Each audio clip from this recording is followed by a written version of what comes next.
Hello, everyone. Welcome to another episode of Beyond Behavior. My name is Ariela and I'm your host. And today I have a treat for you. I have the incredible Shauna here from Songbird OT.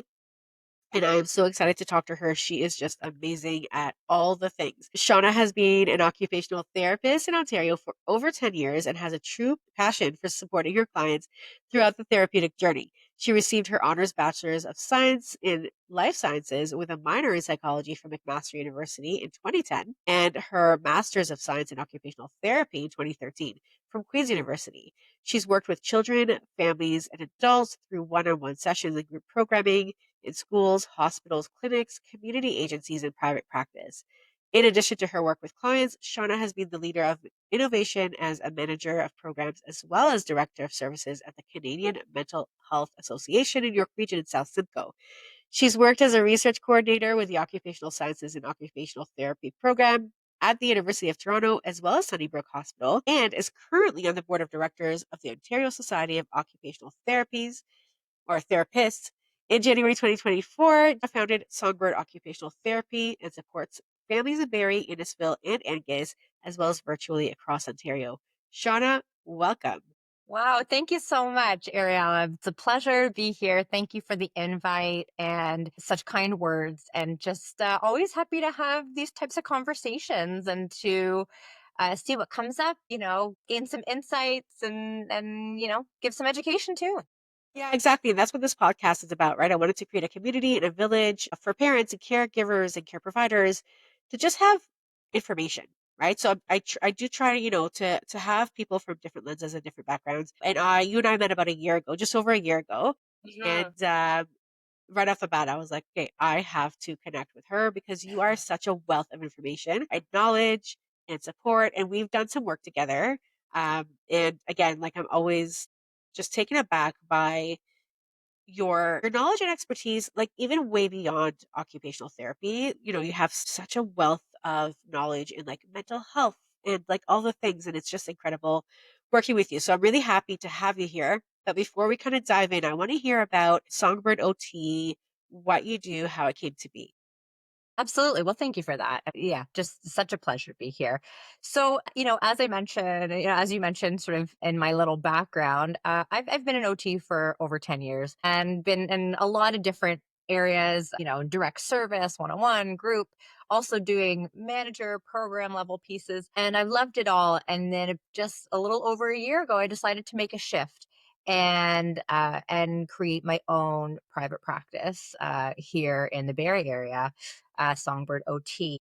And that was really just a culmination of all my experiences to come together to go back to really working one on one with families, with kids, and focusing on a lot of those areas that I'm passionate about, especially the areas related to mental health and psychotherapy, emotional regulation, but also a lot of those classical pediatric areas like sensory and fine motor, and really, wanting to be able to build something that was my own and be able to connect, like you said, with the community. And because I think it's always so important, right now there's such a huge need at the community level, for OTs, both in neurodivergent communities and otherwise.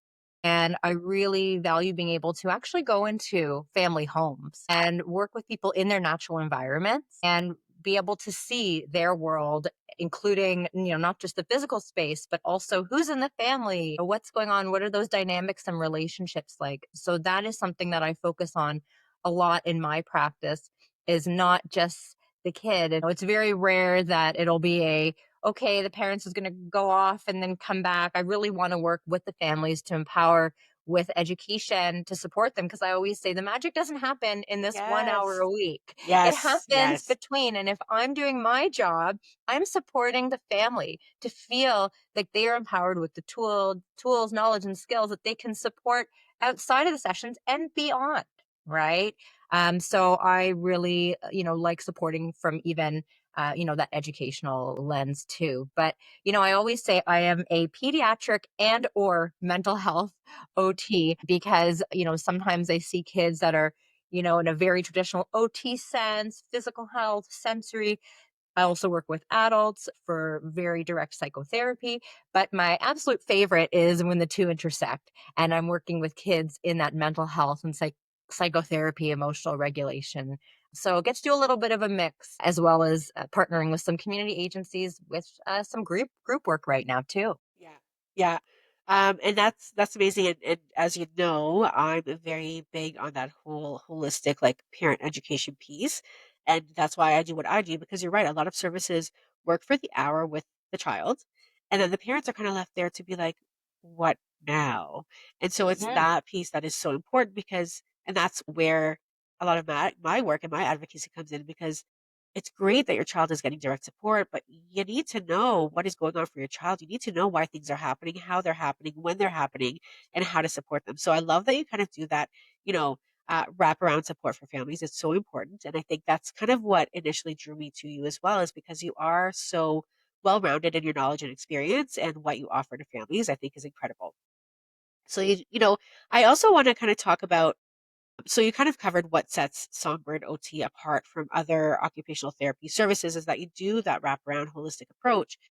I want to talk about, just kind of explain to people what OT is, because people think OT and they think, okay, my child's going to get an hour of like, somebody telling them how to do this, but it is so Right. much more. And you said it helps with emotional regulation and all the things. So can you tell us a little bit more about what it encompasses, what it actually is?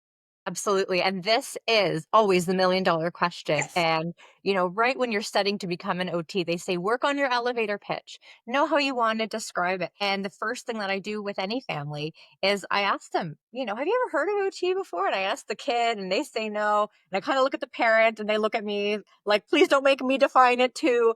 And so, big part of it is education. And more often than not, when I actually do share what we do, the parents say, "Oh, I didn't even realize I came for one thing, but I didn't realize you can do all these other pieces." And Yes. so, the most basic way that I like to describe is occupational therapy supports people doing the things that they need and want to do every day.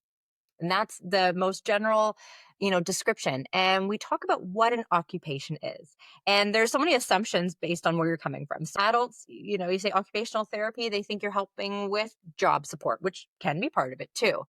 If you talk to teachers, they think of handwriting, Yes. right? Or Yes. a special ed, they think of sensory. So Yes. depending on sort of the lens or someone's experience with OT, they have certain, thoughts or, that lens. And I really like to open up and share the so many different areas. And so, one, I work with kids, again, sensory regulation, emotional regulation. I also work on fine motor skills, gross motor skills, feeding, picky eating, those types of pieces Yes. too. We also work on cognitive skills, visual perception, executive functioning. So that's memory, attention. We also work on communication, social skills, social engagement. So these are all, when you think of kids and their occupation, one of their main occupations is play because they Yeah. learn through play, Yep. right? So really trying to understand, well, what are things that kids need and want to do and what's getting in the way and how can we support them? So at school, are they having a hard time attending to tasks? Are they having a tough time connecting with others? Problem solving, visually processing things, communicating, putting ideas together, motor planning, all these sorts of pieces. And so a lot of times we have, when I come and I see a family, I do a general screen. So usually they come in and, they have a few areas that they're thinking of, or a lot of times they'll say, hey, handwriting. I said, perfect, that's great. But I do a general screen to see gross motor, fine motor, sensory, what other pieces might come up that I might want to flag that are either contributing Yes. to their original goals, or might be some other areas that maybe they either didn't realize that OT was a part of, or it wasn't on their radar. And then we discuss together what kind of goals we want to work on. And a lot of times I say, not only are there short term and long term goals, but they're kind of primary and secondary and tertiary. And, so I'll give an example. Sometimes when I work with kids who have challenges with emotional regulation, and they will have challenges with navigating when they are not in control, we can work on things like turn taking, right? And practicing how a game works and going back and forth and knowing when we're not in control, what are we in control of, what are other people? And within that, we can work on, say, fine motor skills. So we can play, if I know fine motor skills are a challenge, we turn take with Connect Four.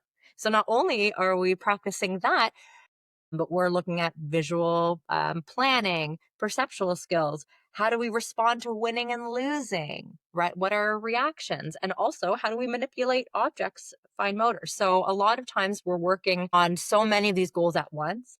Yeah. And I really try to outline that to families and sort of try to point out why I'm doing what I'm doing so that they can really, again, develop that understanding. Yeah, and it's fascinating, and I think a lot of families, as did I before, I kind of went, more generally into the social services field. When I worked at the school system, within the school system, my understanding of occupational therapy was always with physical therapy. It was always PTOT is what we called it in the Mhm. school board that I worked at. So it was always PTOT. We got to get PTOT involved. And when it was, I didn't know who was a PT or who was an OT, right? Like they Right.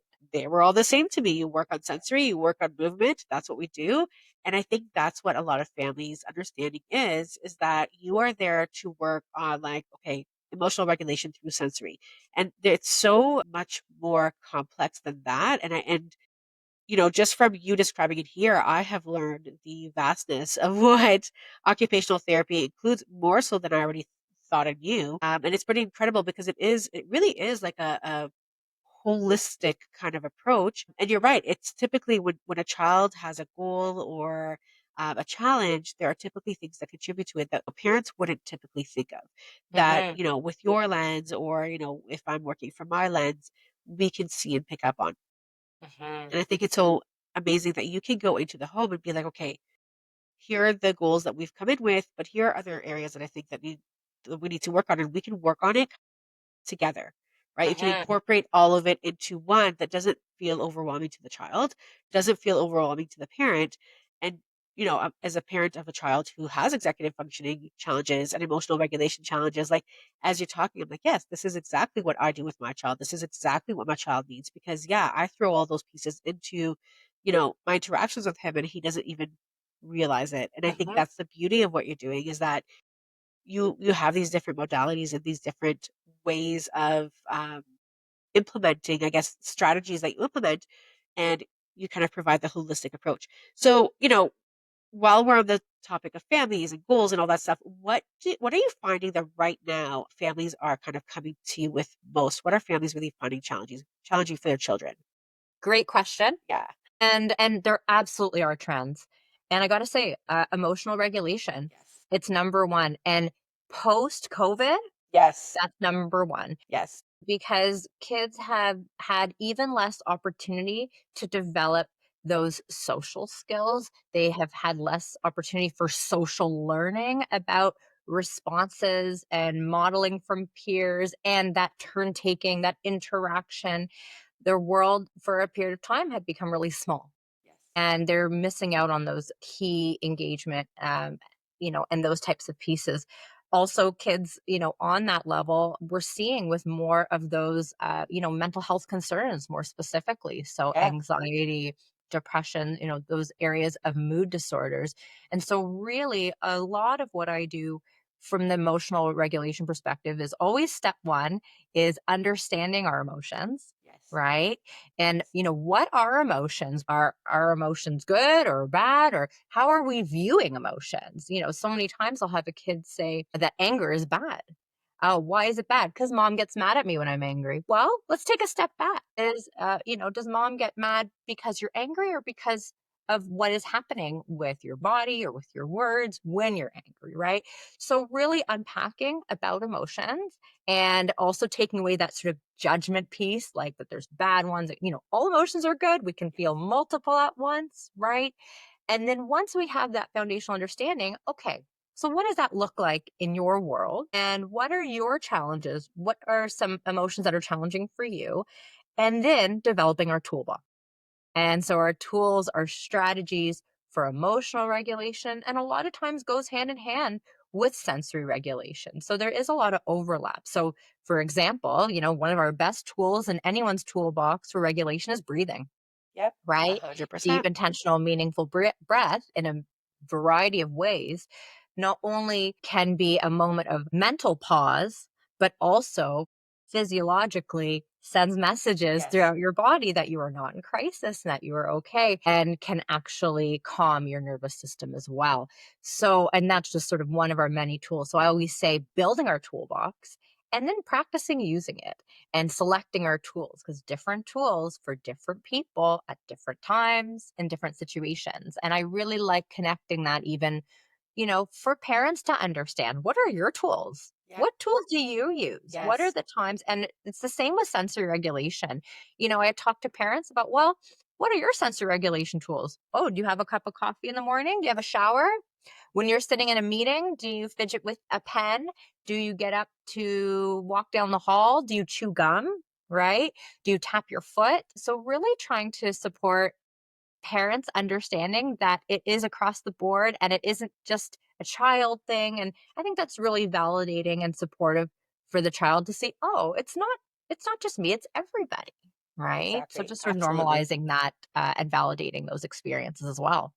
Yeah, for sure. And the part that I always find really tough, especially with my child, is using the toolbox, right? So it's that remembering in the moment when, you're dysregulated and you just don't have the skills yet Hmm. to stop and think or to Yeah. step back and take a breath. And that's, where kids get in trouble at school for like, responding or reacting in a different, I'll say reacting, not responding, but reacting in a certain way to their friends is because they don't have that ability to Hmm. be like, okay, what can I do? And it's that teaching them to slow down and say, okay, what should I do in this moment? And to me, Hmm. that is the most challenging thing. So let me ask you, Yes. how do you kind of teach children around that because it is so hard. It's hard for us as adults, Oh, right? and I always say that too. And Yeah. sometimes I'll say to parents, say, listen, sometimes we get really upset and Yeah. we might make a choice that, isn't the strongest tool in our toolbox at the time, and we're human and that's okay. But Yeah. how do we teach it? So again, going through again the awareness, what are our tools? And I, use so many different things. We draw a toolbox, we color in, oh, my hammer is breathing and my screwdriver is getting a drink of water. So having that awareness, I always talk with families about the vocabulary, because when we unpack it in a common neutral time when we're not elevated, Yes. then we can develop those types of things. Like, do we want to come up with a word for it? Right. Sometimes I've had kids who, oh, watermelon. If we say watermelon in a moment, that means pause, pick a tool. Right. So sometimes making those associations. So when we can unpack it in a calm time, then in those elevated times, those escalated times, we can use keywords to reorient back. I also always say that, part of that emotional regulation piece is understanding your levels and that it's on a scale, right? So if we are a 5 out of 10 angry versus a 10 out of 10 angry, we're going to support a child in a very different way. When we're 10 out of 10 angry, it's not time to have a conversation, with many words and choices and demands, right? And then I don't mean demands in a negative way, but just we can't ask a lot from a person when they're already at Yes. 10 out of 10. And so we might need more active guidance of, we are going to take 3 deep breaths together, right? And so guiding someone along. Whereas if we're a 5 out of 10, we might be able to say, what's your feeling right now? What tool would you like to pick? Or do you want to do an owl breath? Or do you want to get a drink of water? Right? Giving choices. So different, really understanding what is realistic to expect at those times. And sometimes a parent will say, oh, you know what, I didn't, the morning was quick and we had to rush out the door and I couldn't quite do it in this way. And I always say, listen, this is not about perfection. And it's certainly not a judgment on my end. I always say we want to look for opportunities, Yeah. right? Yeah. So if that wasn't the opportunity to engage in that way, okay. But, maybe on a weekend, if there's something and we know that going to the park can be emotionally triggering, that might be something that as we drive, what are our tools that we're going to use? Let's use our reminders going into known situations, right? Let's take 3 deep breaths before we get out of the car. What are we going to do? What's a safe thing to do? Okay, do you want to take this or this with you, right? So anticipating situations, but also relying on that education, ahead of time so that in those moments, it's not a full discussion and we can just refer back to what we know. But again, guiding at depending on what levels we're at and understanding what those levels look like for us. Absolutely, and I always say you can't teach a new skill when a child is escalated No. or dysregulated, fully right? It's Yes. that's not the time. No. And I'm very big on transition support for kiddos, even for I mean, we need transitions, right? Like I Yeah. need to know what's happening, and so really kind of laying it out. And some kids need it more structured and visual than others. Some kids are fine with just verbals, but again, if you're going to the park and you know that the park is tough, or maybe leaving the park is tough, then make a plan on the way to the park and say, okay, we're going to the park, we're staying until this time. I'm going to have my timer set. I'll give you reminders as we're there. Maybe we're giving them a reminder at 15 minutes out, 10 minutes out, 5 minutes out, right? Just having those transitions, having those tools, and not just tools for the kids, tools for us, because as parents, we also need to be prepared. We also need to know, Mhm. okay, here are the tools that work for our children. How are we going to utilize that and support them, right? Because a kid is a kid, or an adult is an adult, and we all need our supports. Like I have my tool, I have my phone schedule. As you're talking about, do you fidget? I'm sitting here fidgeting. I have my little fidget stuff going on that nobody can see, right? So we all need that stuff. So I think it's amazing that you're able to really break it down for kiddos and for their parents in a way that is accessible to them. And Mhm. I think that is the big kind of important thing, because we can give you all the skills in the world, but if you don't know how to use them, or if you know how to use them but your parent has no idea, then what is the point, Right, right, right? and I always say, there's no one magic tool, No. there's no magic wand, there's no amazing, it is all about how we use it, and, even when I talk to other OTs or student OTs and they say, "Hey, what do you bring with you? What are your, what kind of things should I invest in, when I'm going into a session?" And certainly I have my trunk, I have my trunk full Yes. of all sorts of things, but what are some of my go-tos? I need painter's tape, Yes. markers, paper, like some of the most basic things. I remember one time I had a child who I was trying to gain attention with, and then I just pulled out my pencil case and we played guess what's in my pencil case, right? Yes. So it's Yeah. again, it's not always about having, you don't always need the most expensive fidget or the specific thing. It's sort of how we're using it. And by having those conversations and that education, I want families to feel more supported and comfortable understanding the why and the how behind these tools so they can feel empowered and getting creative with them too. Because, like I said, it's a collaboration. Right. And I always tell families we need to work together because while I'm an expert in these tools and education and all these pieces, you're an expert in your child. Yes. Right. And so we need to combine that expertise because part of what I'm doing is learning. So I'm asking a lot of questions because I'm just learning. And a big part that I want to mention around that sort of learning part is, especially because a lot of the kids I work with, there is that emotional regulation piece. And so I might meet a kid, I might meet a family that say, you know what, my kid is hitting at school, or I was spitting, or doing these sorts of behaviors. And when I ask the child about it, a lot of times there's hesitation, there's discomfort in sharing. And so I always sort of say, hey, what we're doing right now is we're learning. So this is not a time for a punishment. We're not getting in trouble. And so, but the more you share with me, the more I can learn and understand what are the things that are tough for you and those tools. And I'll even say to them, sometimes a kid will say that they punched someone at school. And I don't say, oh, you shouldn't have, and that was bad and that was wrong. That's not what I'm here to do. I'm here to say, wow, okay, sounds like something big happened there. What kind of feelings were happening? What kind of choices did we make? What other types of choices can we make? So really kind of setting the stage not just for the family, but for the child themselves because it can be difficult emotions are difficult, Yeah. right? And they can Yeah. be uncomfortable and sometimes we don't really have a high distress tolerance for even experiencing these emotions too. So that's a lot of the work as well. Amazing. And I assume and know that a lot of what you do as well. And the reason there isn't also a cookie cutter is because every family is so different and every home is so different. And you know, I know through my work, I really need to adapt the strategies, the recommendations that I make to the family situation. So not only like the physical home, but the parent capacity. Mhm.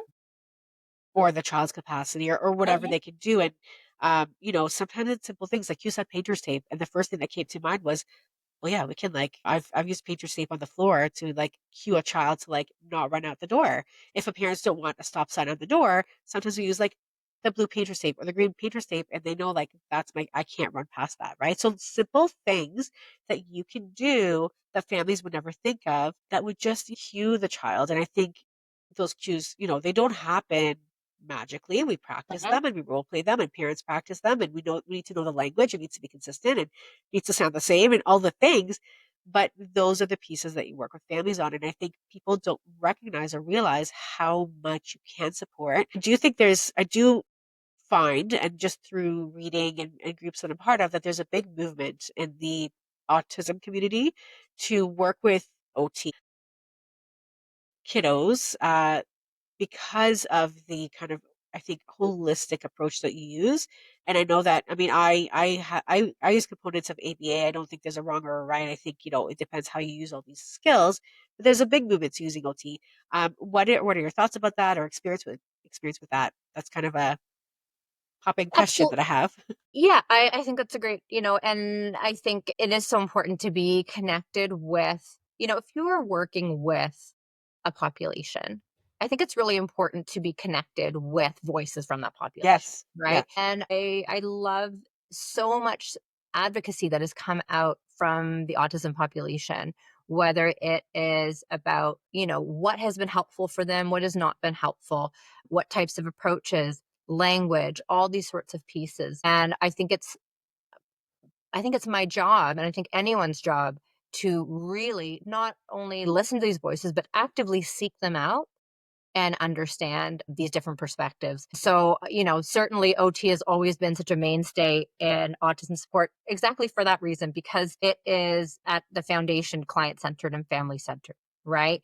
And there isn't a cookie cutter. And where some approaches, while meaning well and may have other benefits, sometimes can, gear towards putting a child or an individual in more of a box of Yes. expectation. Yeah. And there's always this risk that a child will become more passive and more compliance based versus being actively engaged in their support and their journey and their growth. And so, I always really want to talk to families about that. I think sometimes it can be challenging for families to feel that, okay, it's, we're not going to do this many weeks, and it's not, I'm not breaking it down into this very set, discrete, because as you said, because it's unique, because it's adapted and client centered, I don't 100% know what Yes. session 6 is gonna look like, and I really shouldn't at session 1, because while I always start with an assessment session, I am always assessing. I'm Yes. always assessing and always modifying, and if I Yes. am doing things on session 10 based on what I saw in session 1 only, then I'm doing a great disservice, because I am not incorporating what I'm learning about the family and the child, and I'm also not honoring growth and challenges that I've seen as we've gone along.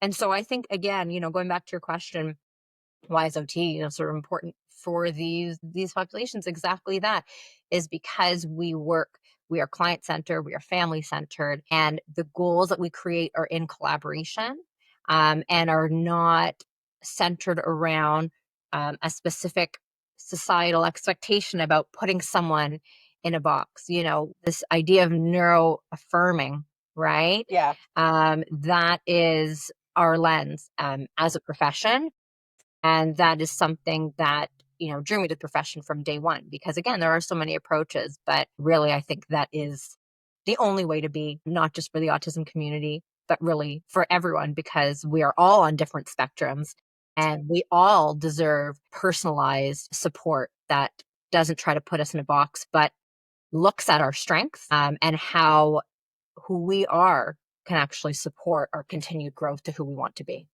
Absolutely. And I come from the same lens. So, I do use different principles in terms of my training, right? I've had ABA training, I've had DBT training, I've had CBT training, I've had all the trainings. So, of course, you put that all into your toolbox. But I very much come from a strengths perspective and a neuroaffirming lens, because for me, like, again, it's not about making the individual fit the world. It's about recognizing the individual's strengths, abilities, beauty, what they can contribute, everybody has something to contribute. I have not yet met in my 20 plus years in this field a child, adult, or anybody who does not have anything to contribute to this world. And I have worked with an array of folks, right? So I'm a big believer in that neuro affirming approach, the neuro inclusiveness, and I think we are slowly, very slowly, as a society, starting to get there. A lot of the work that I do with organizations and corporations and companies is about how do we make your workspace and environment more inclusive to your neurodiverse staff population, because again, like it's about using strengths, using abilities, honing them, strengthening them, and then also giving you the tools to work with what you've got and to maybe learn something along the way. So I love that you don't kind of say, session one, here are our goals, and that's what we're going to do, and this is how we're going to work on things, because that's not real life.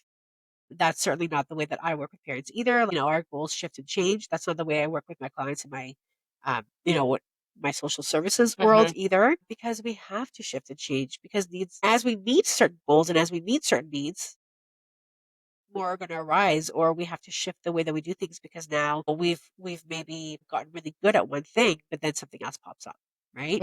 So I love that. I love that. It's amazing, and I think through your practice, because you have such a vast experience and you've done all these amazing things, I think through your practice you're really able to bring all that to families, and I would assume just from our conversations that families have really been able to make a lot of gains with your services. So I think that's amazing. Tell us a little bit about anything that you have coming up, any projects you want to share, or anything like that. Absolutely. I mean, it's been such a fun journey for me starting this practice, because not only do I get to see kiddos one on one in the community, but getting to partner with a bunch of community organizations. So I've done a few partnerships with the Barrie Public Library on some community engagement, also Town of Innisfil. So I love being able to do community work in terms of educational presentations for mental Yes. health, for OT 101, OT and autism. So I'm always sort of around the community doing these different sort of presentation and community engagement. But a project that I'm very excited about that you and I are working on together, Yes. Ariela, is the Calm Homes program through Glowing Hearts Charity. And that is supporting families in need of some assistance with decluttering, hoarding behaviors, and to get their home into a space that feels calm and safe for them. And I'm supporting the program in the design to ensure that it is really recovery oriented and trauma informed. So, knowing that it's beyond the items, beyond the stuff, and that understanding and supporting individuals and at a family level as to what might be challenging about maintaining a home for them, and working again holistically at those challenges. So we're just starting up this pilot of the program with Glowing Hearts and with yourself, Ariella, to support families with educational workshops, one-on-one volunteer support, Yes. and also counseling sessions. So I love being able to jump in and use my program design hat, and be able to provide that education and support. So I think I'm very excited about that as well. I'm super excited too. It's going to be so great, and we're going to do some learning along the way too, because like you said, it's a pilot, but we have some families involved, and they're really on board and want to learn and want to you know really dive in, and I know that we all want to dive in and get the work started. So it's gonna be pretty amazing. And Glowing Hearts is an incredible charity that again I have to speak to Sarah about coming on, but yeah, I'm sure she will. They do some incredible work with families and underprivileged youth, and they're just incredible in their own. So yeah, so I'm looking forward to that. I You have done such an incredible job of like designing this program and kind of overseeing it. I know, how much work and how much of your heart has gone into this. So I can't wait to see kind of what happens with it. It'll be amazing. And before we wrap up, I want to know, how can people find you? How can they connect with you? And how can they acquire your services? Absolutely. So I have my website at www.songbirdot.ca. And that will just you can take your time on it and learn about my different areas of service. You can learn more about me, about the process. But typically, what I do is, when people inquire, which you can do directly from the website on just sort of the contact us page, is arranging a free 15-minute discovery call that I connect with individuals to learn more about their goals and what brought them and their interest to my services. And then we make a plan for those next steps, whether it's, virtual or in person, and getting that initial assessment and planning for follow up. And I'm always very mindful, and I think you mentioned a little bit about resources and capacity.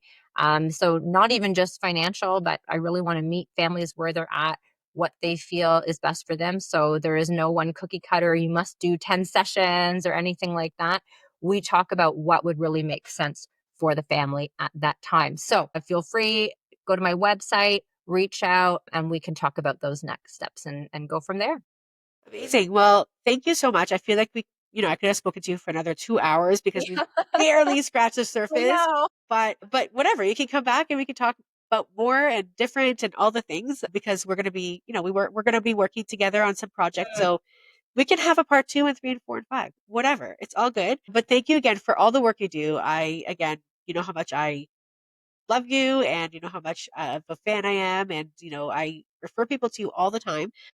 So yes, go check out Songbird OT website, social media, all the things. Shauna is incredible and she is super professional and supportive and everything that you need in a professional to support your family. So thank you so much for coming here. Thank you so much for tuning in. Remember, we're all on this journey together. If this episode was helpful to you or resonated to you, please share it with a friend. Follow, subscribe, comment, and we will see you next time. Thanks, Great. everyone. Thanks so Thank much. you. Bye, Shauna. Bye.